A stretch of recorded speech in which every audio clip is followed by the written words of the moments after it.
यहाँ पे एक प्रश्न दिया गया है, ठीक। यहाँ पे P के हमें निर्देशांक बताना है। ये रेखा है और यहाँ पे A का निर्देशांक -1 और 7 है और B का जो निर्देशांक है 4 -3 है, ठीक। और इनके जो अनुपात हैं 2 और 3, यानी ये वाली जो रेखा है इसको 2 और 3 अनुपात में यहाँ से ये जो P है बांट रहा है, काट रहा है, विभाजित कर रहा है, ठीक। तो इसके हमें निर्देशांक बताना है, यानी P के हमें निर्देशांक बताने हैं। तो हमें जो जो पता है उसको यहाँ पे लिख देना है। तो हमें करना है इधर हल, लिख देना है।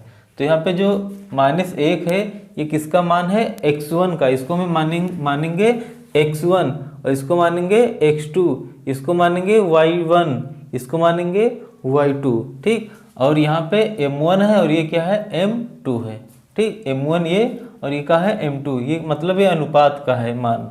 तो यहाँ पे x1 का मान जो है उसको लिख देना है x बराबर -1 और यहाँ पे जो x2 है x1 का मान -1, x2 का मान 4, तो यहाँ पे 4 कर देना है। और यहाँ पे जो y1 है y का मान क्या है, इसमें 7 है, तो यहाँ पे 7 कर देना है। और यहाँ पे जो y2 है तो y2 का जो मान है वो कितना है, -3 है, -3, ठीक। और बचा का m1, तो यहाँ पे लिख देना है हमें m1 का मान कितना है, 2 और m2 का जो मान है वो कितना है, 3 है। ये इस पे लिख देना है। अब यहाँ पे हमें ले लेना है विभाजन सूत्र, ठीक। अब विभाजन सूत्र पे इस पे मान रखना है। यहाँ पे P का जो निर्देशांक है वो यहाँ से निकल जाएगा। तो यहाँ पे लिखना है विभाजन सूत्र, लिखना है विभाजन सूत्र। तो जो सूत्र होता है P, तो P के जो निर्देशांक हैं इसमें हमें मान लेना है कि भैया x है और इधर y है, ठीक। यानी P के निर्देशांक क्या है, x और y। अब यहाँ पे जो सूत्र है उसको डाल देना है, लिख देना है m1 और इंटू x2 और प्लस m2 और यहाँ पे x1 और यहाँ पे m1 प्लस m2 और यहाँ पे कामा, यानी कि ये किसके लिए है, x के लिए है। अब y के लिए हमें मान निकालना है। तो यहाँ पे क्या लिखना है, m1 की जगह मतलब m1 ही लिखना है और x2 की जगह फिर लिखना है हमें y2, यानी कि m1 y2 और प्लस m2 y1 और बटे m1 प्लस m2। ये हुआ इनका विभाजन सूत्र, ठीक। यानी कि जो विभाजन सूत्र, यानी हमें ये P का निर्देशांक बताना है, P का निर्देशांक, तो x के लिए ये मान निकल जाएगा, y के लिए यहाँ से निकल जाएगा, ठीक। जो सूत्र बनता है इनका m1 into x2 plus m2 x1 और बटे m1 प्लस m2 और यहाँ पे m1 into y2 plus m2 y1 बटे m1 प्लस m2, ठीक। ये सूत्र है। अब यहाँ पे में मान रख देना है और यहाँ से आंसर देखना है। तो यहाँ पे जो m1 है, m1 का जो मान है वो कितना है, 2 है। m1 का मान कितना है, 2, ठीक। तो यहाँ पे हमें लिख देना है 2 और यहाँ पे गुणे x2 का जो मान है, x2 का मान कितना है, 4 है, तो यहाँ पे 4 कर देना है, ये निशान आएगा प्लस।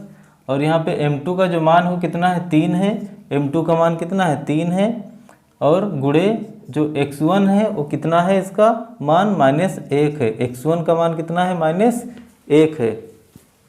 और यहाँ पे ये हुआ इनका मान और इनका मान। अब यहाँ पे m1 और प्लस m2 यानी कि 2 + 3 लिख देना है, यहाँ पे 2 और प्लस 3, यहाँ पे कामा लगा देना है, ठीक।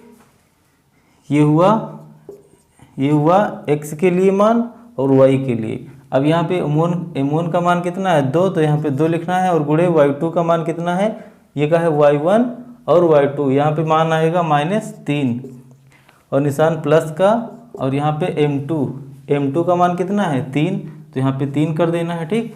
और y1 के लिए y1 का मान कितना है, 7, यहाँ पे 7, y1 का मान 7, यहाँ पे 7 लिख देना है।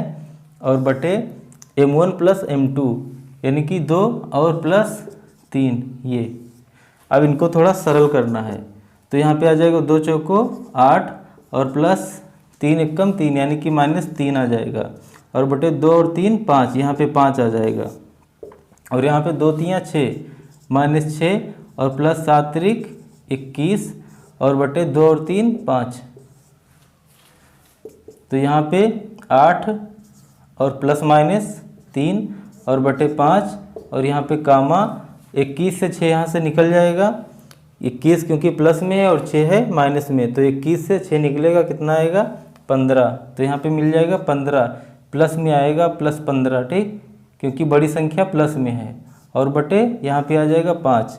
अब यहाँ से 8 से 3 निकलेगा कितना आएगा 5 आएगा, यानी कि 5 बटे 5 और कामा 15 बटे 5, यानी इनको काट देना है, 5 एकम 5 और 5 तियाँ 15, और यहाँ पे 5 एकम 5 और 5 एकम 5, यानी कि इधर क्या मिल रहा है 3 बटे 1, यहाँ पे 3 बटे 1 मिल रहा है, और यहाँ पे क्या मिल रहा है 1 बटे 1, और 1 बटे 1 का मतलब क्या 1, और यहाँ पे 3 बटे 1, यानी कि 1 बटे 1 का मतलब 1 और 3 बटे 1 का मतलब 3, यानी कि ये हुआ इनका मान, किसका x का और y का। x का मान आया 1 और y का मान आया 3, यानी p के जो निर्देशांक हैं वो क्या है 1 और 3, ठीक, यानी p के जो निर्देशांक हैं वो क्या हैं